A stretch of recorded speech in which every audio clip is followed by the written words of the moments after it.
Hi, my name's Isaiah Southall. Briefly reflecting back to B.F. Skinner and Noam Chomsky, B.F. Skinner believed children learn language through operant conditioning, while Noam Chomsky's theory states that children have the innate biological ability to learn language. Skinner believed in operant conditioning, and rewarding the child for using a language in a functional way would be best. Chomsky believed in the language acquisition device that is innately within each child like a code, and that we all have a universal grammar that all humanity understands and share. Chomsky's theory has not been supported by genetic or neurological studies. Now I jump to Patricia Cole and the linguistic genius of babies. Patricia Cole said it the best, that in order to preserve the language of Kora in India, that the mother know that they must speak it to the baby directly. There lies the cholesterol openness of the child's mind that neuroscientists have learned. The critical area of 2 months of age is the best celestial openness time for sound development in babies. That was found during one of the studies. Up to age of 7, a language can learn by babies directly taught. Mother to baby or parent to baby.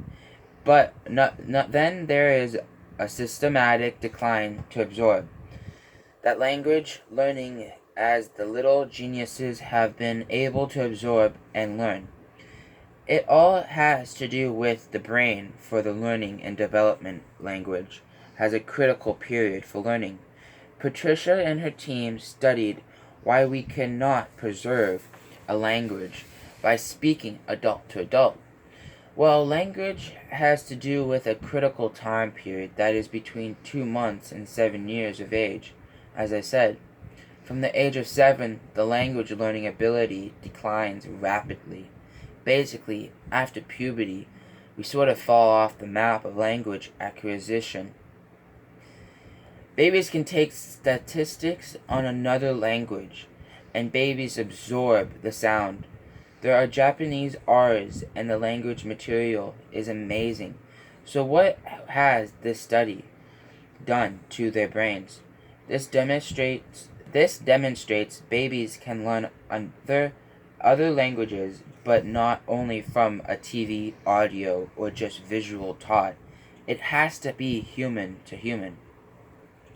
There now is the MAG machine, magnetoencephalography, that Patricia's team created, and are the first in the world to record babies in the MAG machine. That is non-invasive and silent. This machine can pick up magnetic fields that change as the baby does its thinking. These are superconducting quantum interference devices that use 306 squids that show spatial and millisecond accuracy. So what happens when the process of language acquisition is interrupted or curtailed? We only have to look at how the Canadian residential school system attempted to wipe out the language of a whole generation of First Nation children to see that what Patricia Cole shared in her TED Talk video is true, and the Canadian government and the residential school system knew exactly what atrocities they were committing. A genocide called the Canadian Brown Holocaust, as stated in the novel They Called Me Number One by Beth Sellers. 3 generations of Beth Sellers' family had experienced the St. Joseph Mission in Williams Lake in British Columbia. There was the demand for conformity in a culturally alien institution, where children were confined and denigrated for failure. To be white and Catholic. Sorry. Chief Bev shares that she had read somewhere that everyone is born with the potential for success and that it is only through life experiences that we can develop or destroy that potential. For many of the Aboriginal people, the most vulnerable and impressionable years, their childhood years, were spent at residential schools. Our emotional, mental, and spiritual growth were extremely stunned because of the way we were treated there. There is so much knowledge shared in this novel, and I encourage anyone listening to read it. The last example I will share: how separation from your mom, your family, or your culture can steal your innate rights in your language development of your own people is here.